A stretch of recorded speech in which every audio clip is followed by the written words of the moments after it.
In our final stage, we're going to look at a worm factory that's been in operation for 16 weeks.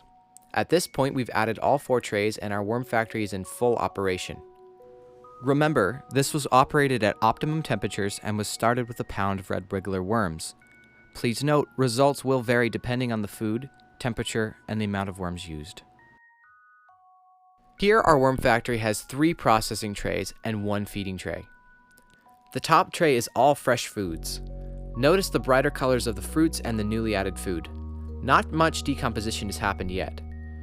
Worms also don't appear to have moved into this tray yet either, which is fine. It means they're still working in the bottom trays. On a side note, when you're checking progress of your trays, you can use the bottom side of the lid to place your trays safely on the ground. Here's our top processing tray. Notice how the colors are much darker than the feeding tray. This shows that things are starting to decompose and that the worms are beginning to move into this tray. This is looking good so far. Let's take a look at the next tray. Here's our next processing tray.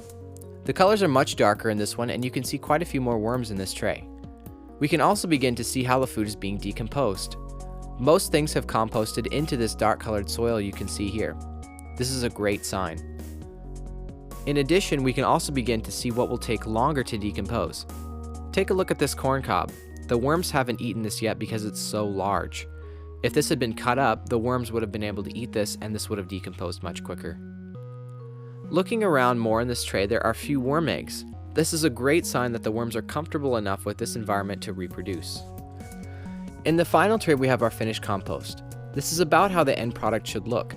It should be a dark color and should crumble when you hold it. The finished compost should also feel somewhat moist. Vermicompost is great for holding and controlling moisture. There should even be a small amount of moisture in the bin, but should not be overly wet. The great thing about vermicompost is that a little bit goes a long way. Worm casts actually contain 5 times more nitrogen, 7 times more phosphorus, and 11 times more potassium than ordinary soil, the main minerals needed for plant growth. But the large number of beneficial soil microorganisms in worm casts have at least as much to do with it. There are several ways you can use vermicompost in your houseplants or garden. One method is to mix with potting soil. When mixing with potting soil, add 2 parts potting soil to 1 part vermicompost. Add this straight into the soil.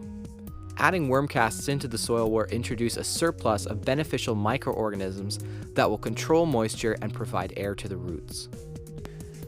Another method is to poke finger holes into the soil and add the vermicompost directly into the holes. Essentially, all you need to do with your vermicompost is use it as a fertilizer and place it around your plant roots. Every garden is different and experimenting with different uses will provide the best results. For further detailed instructions, you can also refer to your manual.